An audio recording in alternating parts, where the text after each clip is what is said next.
Hello, everyone, and thank you so much for joining us today. We are so excited to be hosting another one of our 49er industry chats, and actually the last one of the year. So, Khrystle, you are our final industry chat of 2023. I'm glad you could fit it in. Of course, for you anytime, Khrystle. Awesome. Well, so as people continue to filter in, I'll just go ahead and get started with a couple of housekeeping items. My name is Jenna Quinn, and it is my pleasure as the Assistant Director of Alumni and Affinity Engagement to welcome you all to this edition of the 49er Industry Chat Series. We just want to let you all know that this is being recorded. So really what that means for you is that this will be available for you to watch again on demand at www.csulb.edu/alumni. Feel free to watch it again, share it with a friend or anyone else who you might think that they could get something great out of it. Since this is a webinar format, if you are here with us live today, feel free to go ahead and put any questions that you may have into the Q&A box at the bottom of your screen. You don't have to wait until the end. You can go ahead and just anytime a question comes up, just put it on in there. And so with that, I would love to welcome our guest speaker today, Khrystle Lotfizadeh. Did I say that one right? Yes, perfect. Awesome. Hi, Khrystle. Yeah, let me just start off by letting everybody know a little bit more about you with your bio, and we'll get right into it. So Khrystle graduated from CSULB in 2009 with a bachelor's degree in human development. She graduated with her master's degree in behavior analysis from Western Michigan University. Currently, she serves as the Clinical Director of Inclusion, Diversity, Equity, and Access at Easterseals, Southern California. As a Board Certified Behavior Analyst, she has served as a trainer, clinician, and instructor. She currently leads initiatives focused on decreasing disparities in access to autism services and increasing health and social care equity. Her work also includes recruiting and retention strategies to increase diversity in the autism services workforce. Thanks so much for joining us, Khrystle. I am so excited. Let's jump right on into it. If you could, would you share a little bit about your background and what your experiences were like? What led you to CSULB? Sure. Thanks, Jenna. And thanks again for having me. So I grew up in LA. I went to high school in LA. Of course, during my senior year, I started exploring different schools, different programs. I had heard really good things about Cal State Long Beach. I wasn't sure what I wanted to major in right away, but I visited the school. I liked it. I liked the vibe of the school and the city. And so decided to go to Cal State Long Beach, and it's been a great experience. Great. Yeah, and what was your student experience like when you were at CSULB? Were you a part of any student organizations, clubs, activities, or did you have any peers or professors that really stood out to you? I did, yeah. So I was able to take a variety of classes as a human development major. So my classes were in psychology, anthropology, and sociology. I did change majors a few times, but the more I took the more I took classes in those areas, specifically, the more I liked it. And I knew I wanted to do something in a related field. So there were several professors I liked, and I took several of their courses. The ones that come to mind are Professor Kakurney. I'm not sure if she's still there, but she taught anthropology classes, and I took a couple of her classes. Also, Professor Van Giffen, who taught psychology classes. So I was able to develop a good relationship with them, which helped for when I needed letters of recommendation for going to graduate school. While I was at Cal State Long Beach, I also worked as a behavior interventionist in Orange County. And so I was providing in-home services to children diagnosed with autism. So it's, related to my major. So basically I would take classes in the morning and then work in the afternoons. Ah. And I know you mentioned, making those connections with your professors and how that was helpful for grad school. Did you know that you always wanted to go to grad school, or what was that aha moment where you were like, I need to go to grad school? I think it was probably my senior year as I was just exploring different job options and at least in the field of psychology, you typically do need a master's. And so I figured, I probably would continue going to school. I also like genuinely just enjoy going to school and I didn't feel like ready to stop with my bachelor's.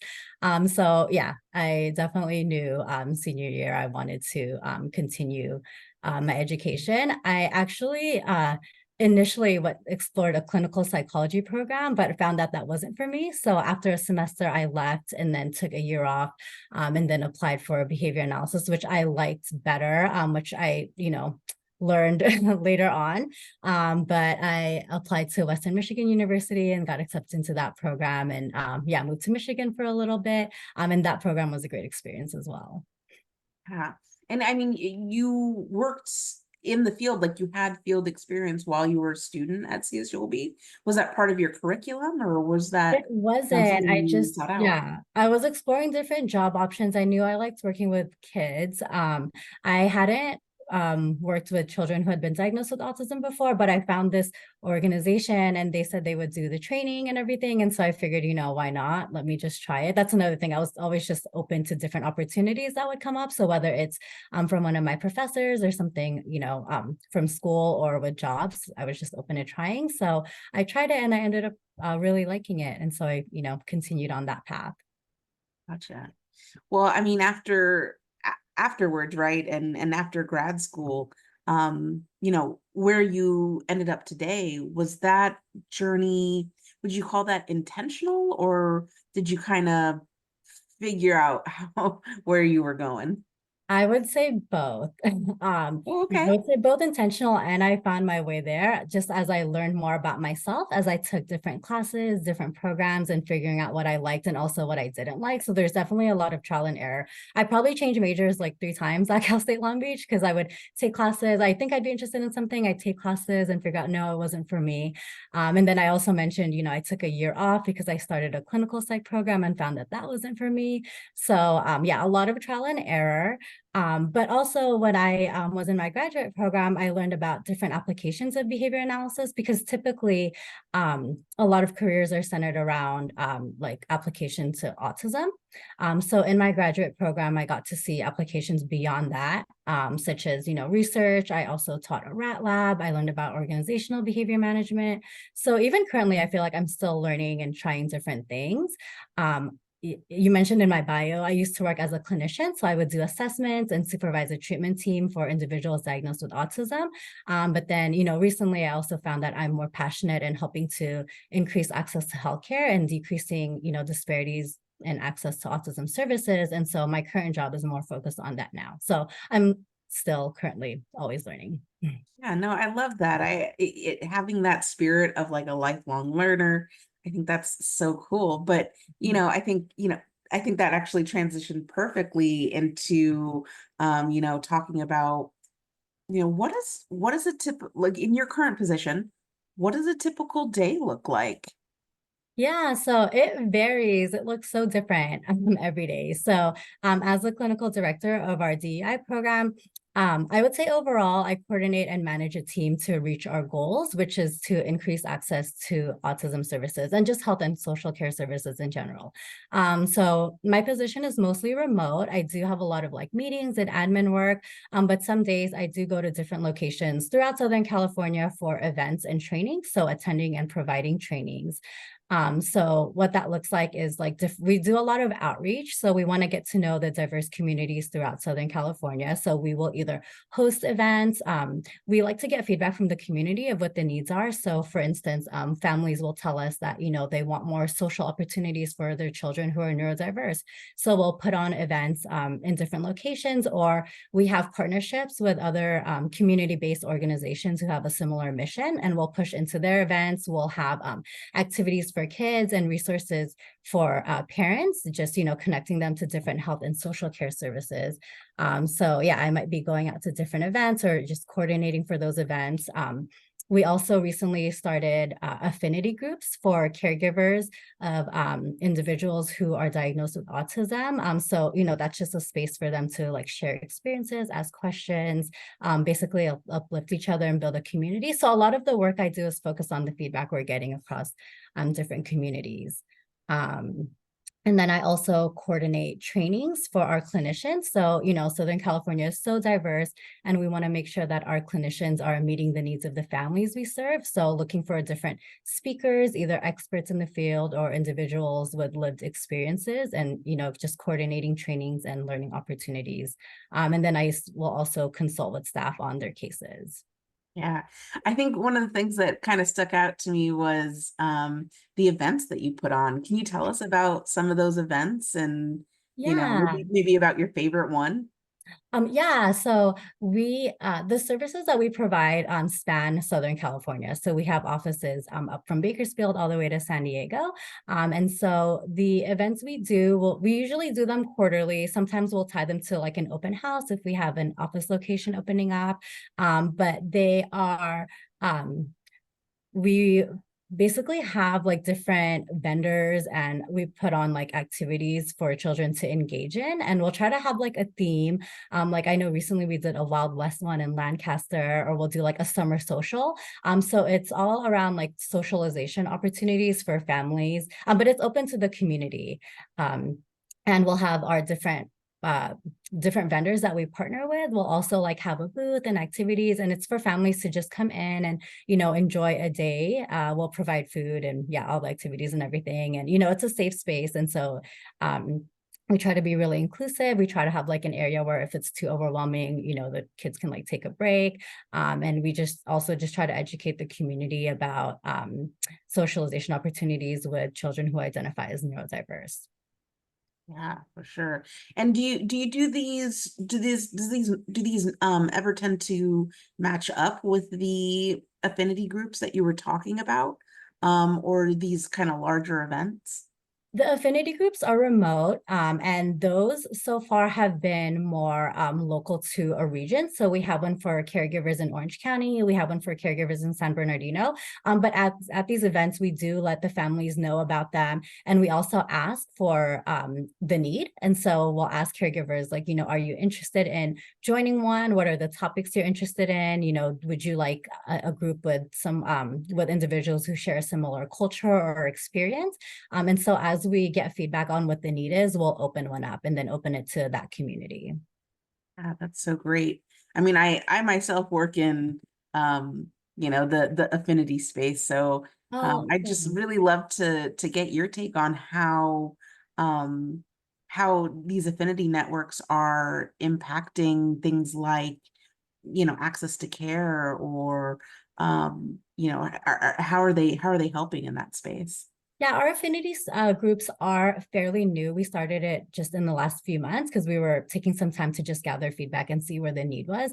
But they are for caregivers, and they're led by caregivers. So my role, or my staff's role, is more of a facilitator. Like we'll set up, the meeting, and we'll try to help set up an agenda, but we want to be very mindful of who takes up the space, and we don't want to be taking up space of someone who can share their lived experience, just because caregivers have given us the feedback that that's what they benefit from, is here. Because if you have a child who receives an autism diagnosis, it can be a lot to navigate, not only the diagnosis but what comes after. And so hearing from parents who have that lived experience is very valuable. So we will just give suggestions. For instance, the last meeting we had in October was surrounding like tips for trick-or-treating and navigating the holidays, and what that looks like for children who and families who identify as neurodiverse. So yeah, we just try to give suggestions of what might be helpful. We gather feedback of what topics parents want to discuss, and then we have caregiver leaders, and they're the ones who facilitate, and they're really great at making it an open and inclusive space where other caregivers are comfortable in sharing their experiences and questions. But yeah, we find that we have a minimal role, and that just makes the space just more comfortable and open for those who participate. Yeah, that's awesome. Well, and then you also mentioned that you do a lot of training in the community. And so, what are the types of groups that look to have that training? How do you handle those trainings? And how does, how does DEI training, work in this space? Yeah, so there's two types. We have our internal trainings that we provide to our associates, so to our clinicians. And so, similar to what I was talking about with the affinity groups, we ask our staff for feedback on what topics, they want more training on. A lot of it is around just cultural, just inclusivity, cultural humility, cultural competence, just because, again, the communities are so diverse that we serve. So we will just look for speakers who are both experts in the field. So it might be, like May is Mental Health Awareness Month. And so we'll try to have a speaker who identifies as neurodiverse who can speak to that topic. We do also invite families with lived experiences because that's also very valuable to us as clinicians. So coordinating that training or those types of trainings, we try to do that quarterly. And then as far as our external trainings, we get requests. I'm not sure, maybe from our outreach efforts or being out in the community, I'm not sure how the word gets out, but we've gotten requests from Boy Scouts, from Boys and Girls Club, Girl Scouts as well, Norton Simon Museum. Those are the ones that come to mind, but they usually want training centered around like what is neurodiversity for their staff and some inclusive practices for the neurodiverse, clients or students that they serve. So my organization does have a training department, and so I collaborate with that team to get those trainings out. So they have resources that they already use that we just tailor towards the needs of the organization. So if we're providing the training to staff versus an organization like Boy Scouts or Girl Scouts where the training is for staff but also maybe for teenagers, we'll just tailor the training to maybe be more interactive for teens versus if it's for staff, it's centered around more inclusive strategies. Very cool. What would you say is the most challenging part of your job? I would say that there's just a lot of need due to the disparities in healthcare and social care access that are often faced by marginalized groups. Honestly, it can get overwhelming and it's hard to keep up with the requests for those services. Luckily, I do have several staff who help with that. Also, there's, wait lists for autism diagnosis and services. And then even for social care services, so things like housing. So I would say just navigating, helping to get the services that people need. And then also in some communities, there aren't a lot of local resources, like in some rural areas that we serve. So we're always trying to build our networks to be able to serve more people. Awesome. And what's the most rewarding part of your job? Oh, I would say it's being able to make an impact and a difference in families' lives. So just helping connect them to the services that they need and helping to, improve overall health outcomes. For sure. I think that sounds like it would be very rewarding. It is, yeah. Well, you talked about it a little bit, but definitely want to revisit this idea of how important is mentorship or networking in your field? Yeah, I would say it's very important, probably not just for my field, maybe broadly speaking, but having a great mentor can really open up doors for you. It can offer you different perspectives, help make connections and provide opportunities.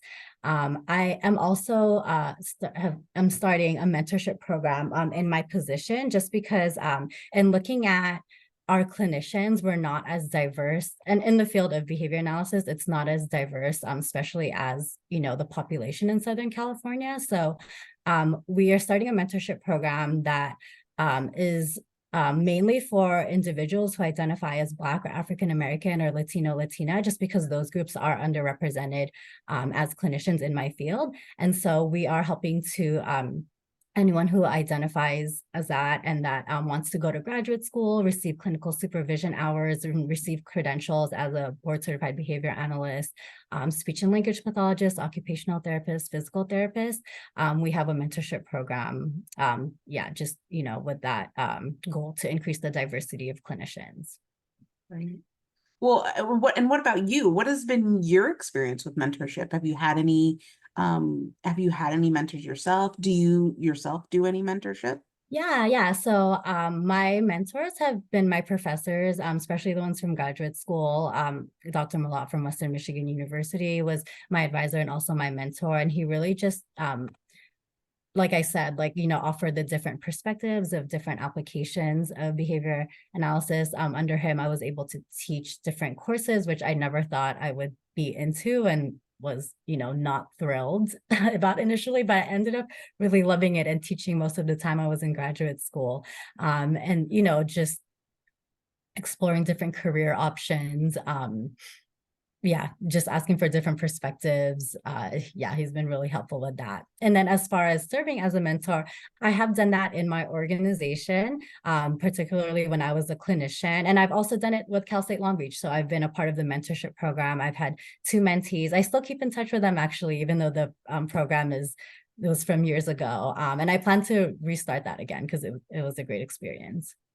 Awesome. Yeah. I mean, and I think a lot of people have questions about, what does mentorship really look like? Does it have to be something that's really formal? Can it be more informal or loose? What has your experience been like, and how do you find is the best way to get something good out of mentorship?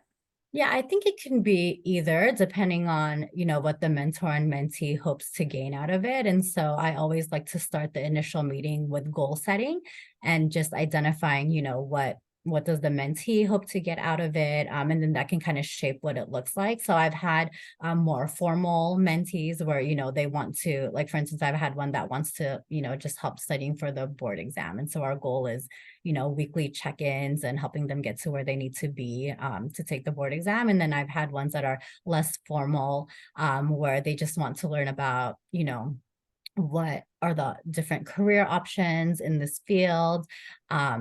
Yeah, it's just more of a just more general where they want to learn about different opportunities or even things like applying for a job, like feedback on their resume, just increasing more professional development and like workplace skills.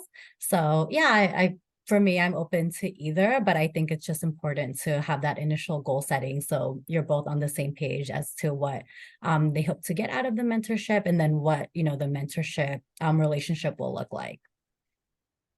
No, that's great. And great communication and being on the same page. I mean, I think that Mhm. makes a lot of sense.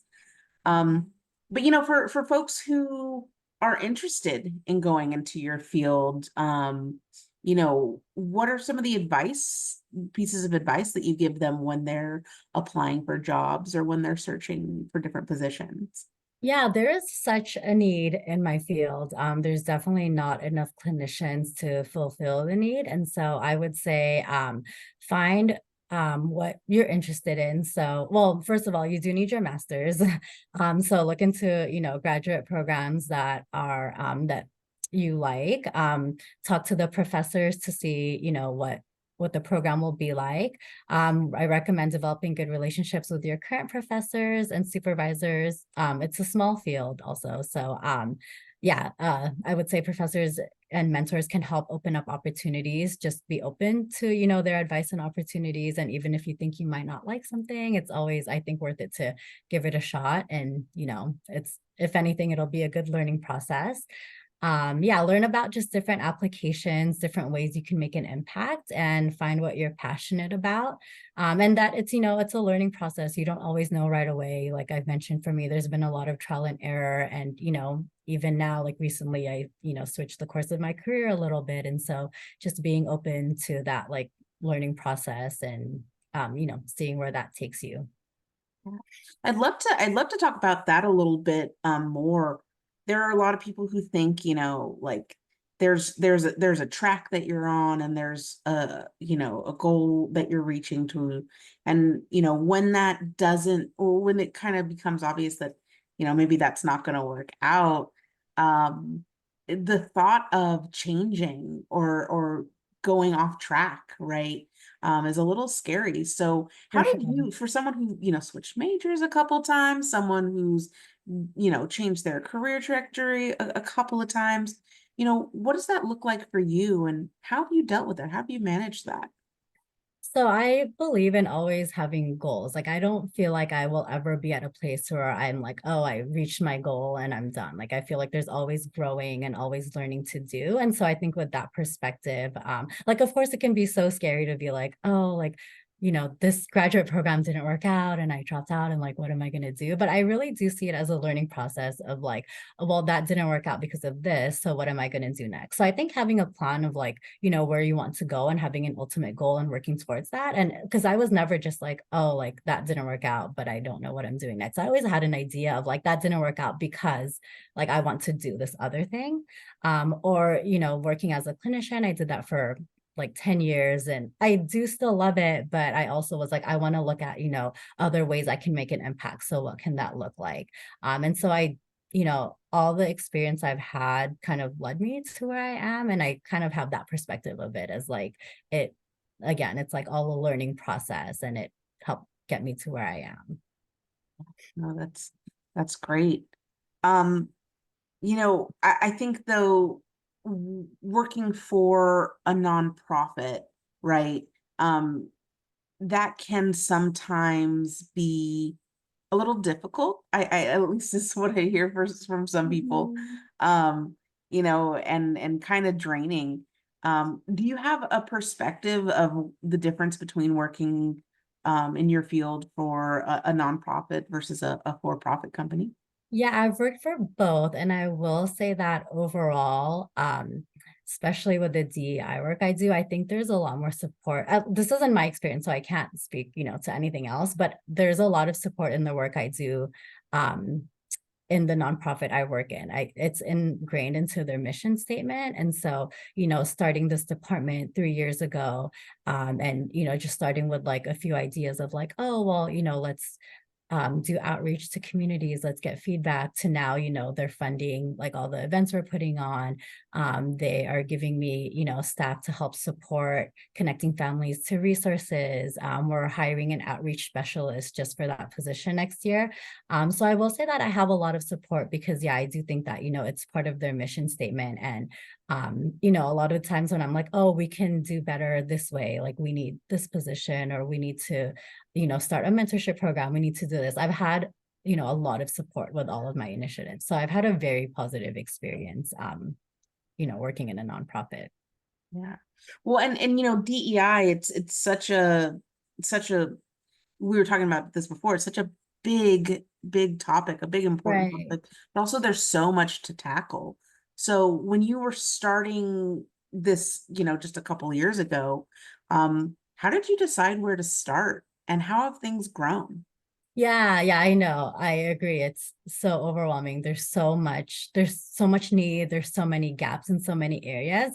And yeah, it's just a lot of there's so much work to do. So when I started it, I looked at it from the perspective of I work, as a clinician in autism services, where can I make an immediate impact? So I started looking at research studies and just identifying like what's, an immediate need and started reading about how, marginalized groups face less access to healthcare. They don't experience as good quality healthcare. And so, even narrowing that down more to what does access to autism services look like. So I started with something I can immediately make an impact in. And so that led me to propose, just a couple of solutions to the organization as far as, like opening up diagnostic clinics, for instance, because that was something that was kind of on the horizon already. But it's like, okay, well, what if we have those clinics targeted towards, these communities that face disparities? Um, so yeah, I related it to autism access.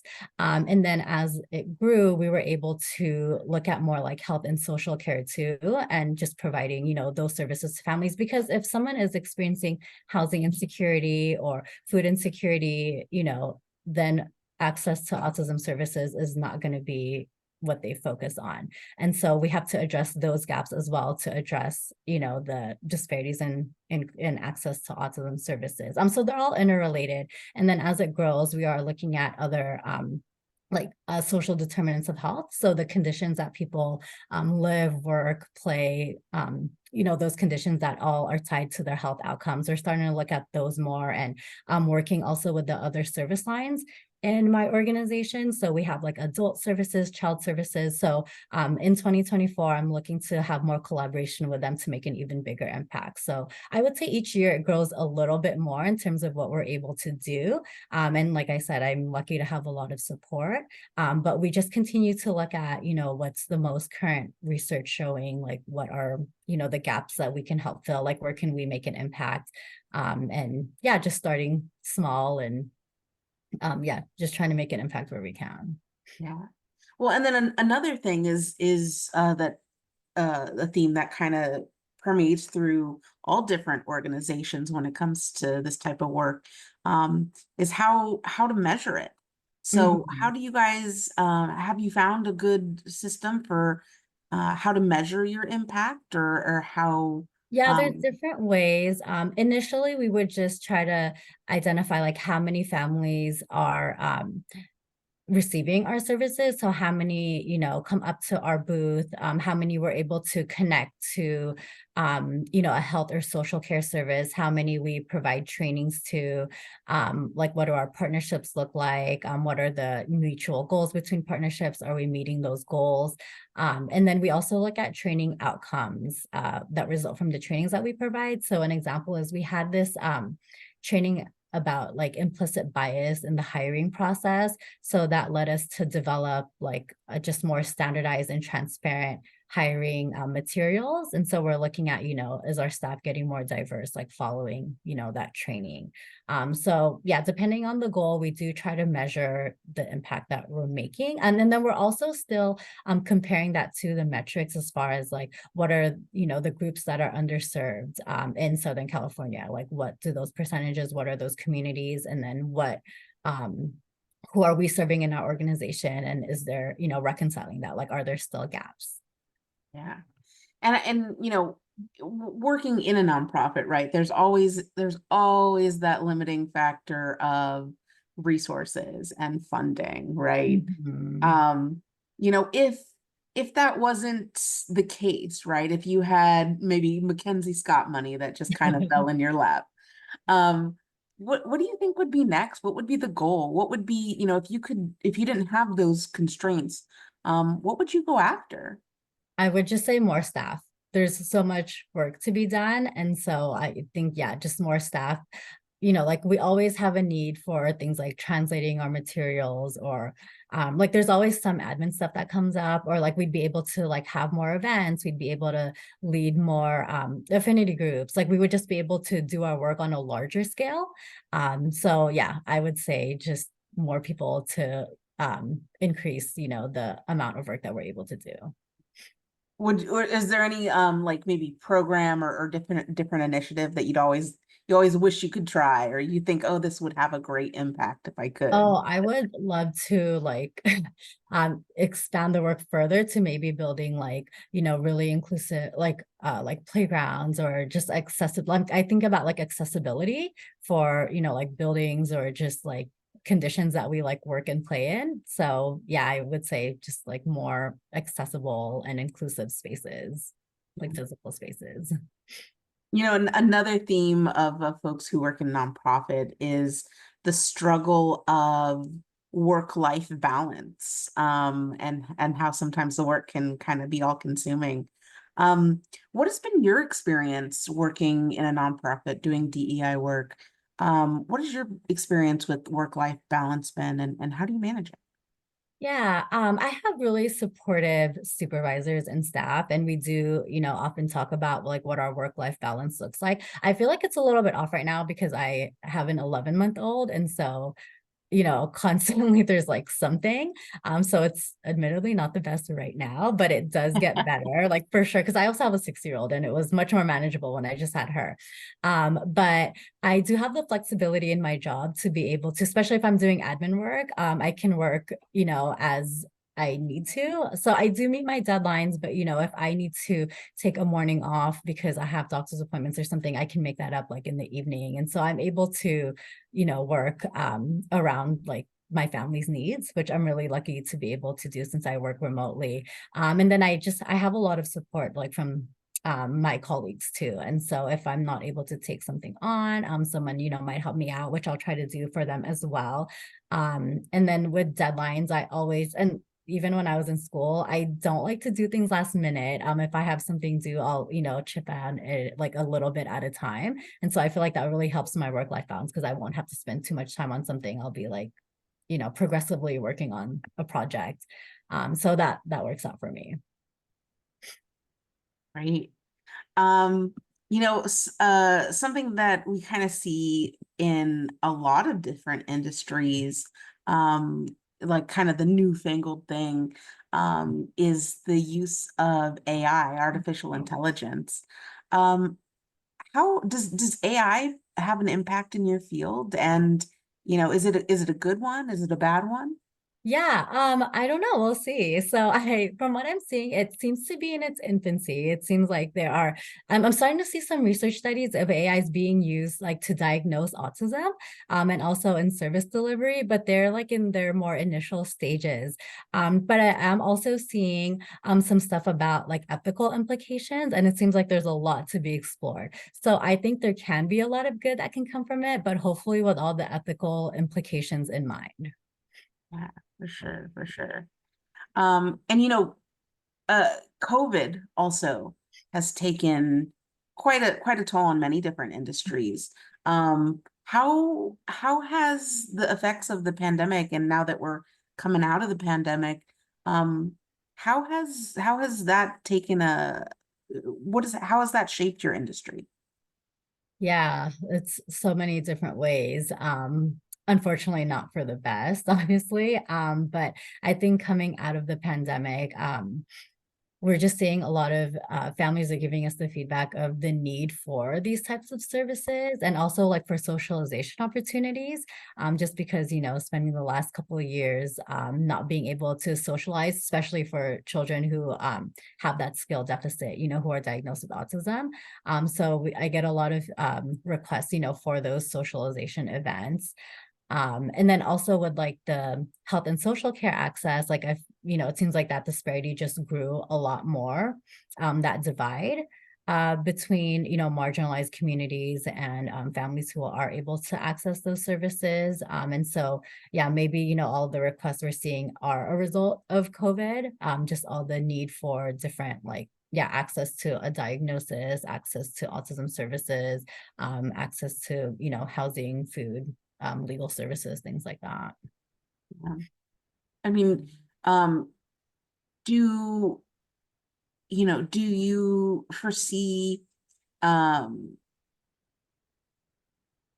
I know that the access is a big problem, and when a lot of things went online, but do you foresee um you know the rise of technology and having it used more? Do you foresee that maybe playing a role in helping with some of these access problems, or I think only? so. Yeah, in a lot of different ways.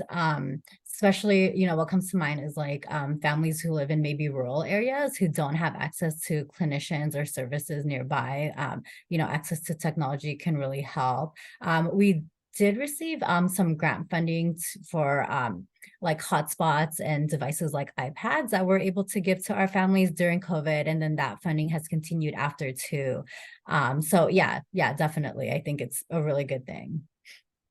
So do you have any tips for current students or recent grads who are interested in working in the DEI space, whether that's, in your industry or maybe another industry?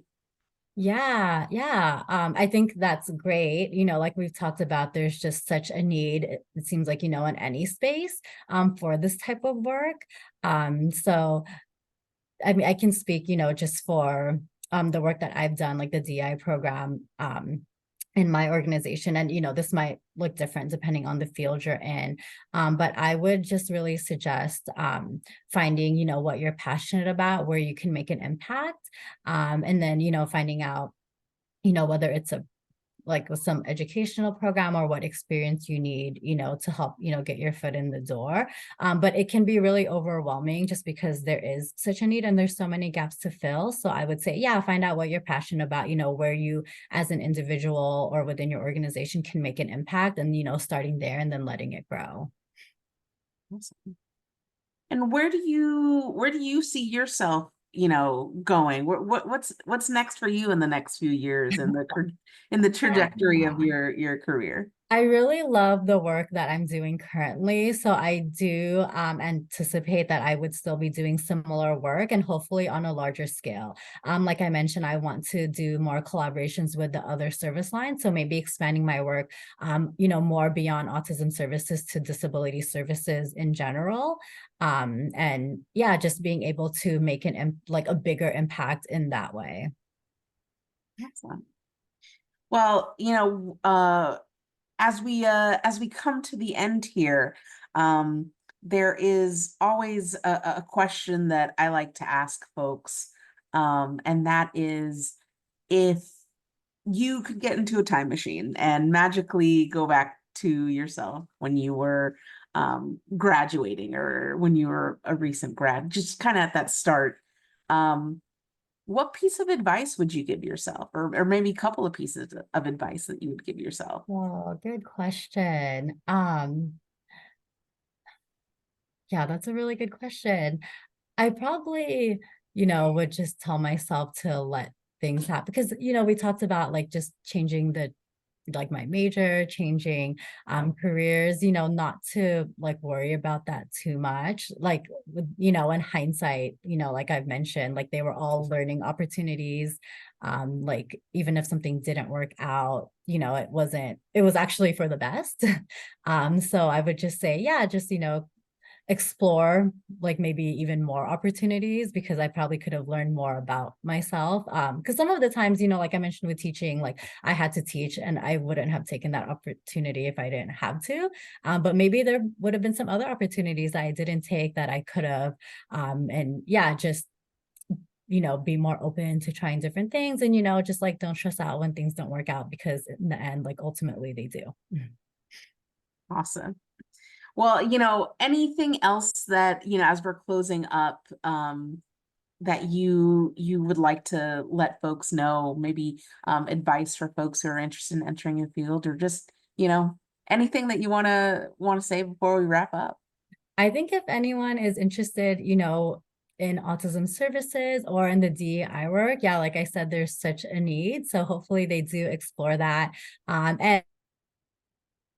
And yeah, just be on applications because I feel like, especially with behavior analysis, people tend to think of like, oh, like autism services, like that type of service, but it really can be applied to, so many different like lines of work. And so, yeah, just explore that, I learn from, your classes, your experiences, your jobs, what you're like what you're passionate about.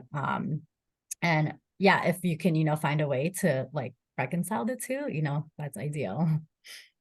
Awesome. Well, thank you so much, Khrystle.